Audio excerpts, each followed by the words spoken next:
You hear that? It's the sound of silence. When is the last time you had silence in your life? Right now.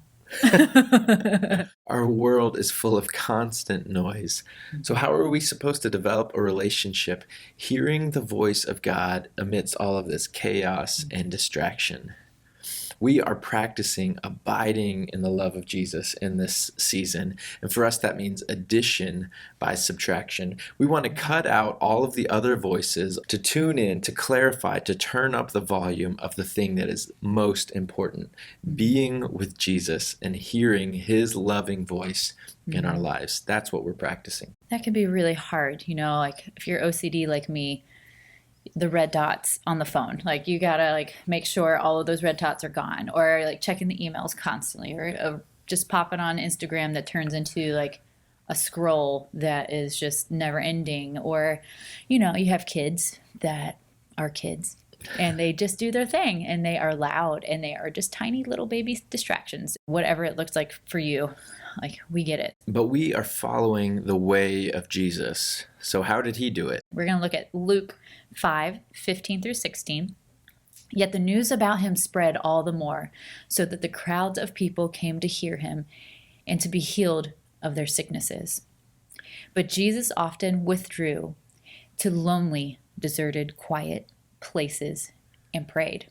Jesus modeled a life in balance filled with activity and mission, crowds and people, community. He loved people. That was the way that he lived his life. But he balanced that with withdrawing, with getting away, from finding time, from waking up early to hear the voice of the Father, to put aside all of the distractions so that he could remain in constant connection. And that was the source, the fuel for all of his activity. That's where it all came from and flowed out of. There's out of the abundance in the heart, there's an overflow. And that is what we want to have, an overflow of God coming out. I don't want an overflow of Instagram coming out, or an overflow of newsfeed coming out. I want overflow of connection with the source. That's good. So this week we are going to practice being intentional about turning off the distractions. So we are practicing the spiritual discipline of silence and solitude. And this is really simple, but I promise it's going to be more challenging than it sounds, because there is resistance. Sorry. The odds are not in your favor. Our spiritual formation, our lives do not exist in a vacuum. We are addicted to noise and constant stimulation. How many times have you felt your phone vibrate in your pocket and then go to reach for it and realize your phone wasn't even in your pocket? Our bodies, we have a physical response to being connected and plugged in all of the time. We don't want to miss out. And we all have a list of books we want to read and podcasts we want to listen to. In this practice, we are putting all of those things aside for a few minutes to start from that place of connection. Yeah, so put your phone in a different room. Take 1 minute, 5 minutes, 10 minutes, whatever it looks like for you, and get away. Hide in a closet if you have to. Go in your room, close the door, go for a walk.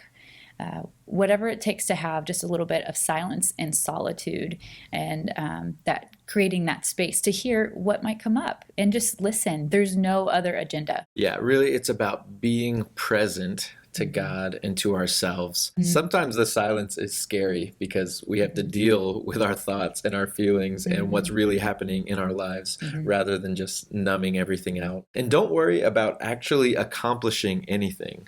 For all of you achievers out there, I am so sorry. It's going to feel super unproductive at first, but I promise you this is worth your time because we can really learn to lean in to joy and hope and love and be a non-anxious presence in the world. You can't multitask silence. It's impossible. It's about putting our full focus into what we're doing. So we're doing this together.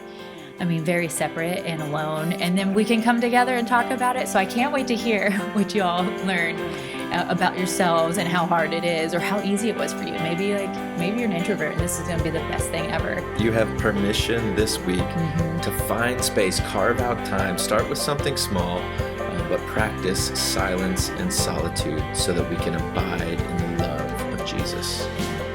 Peace.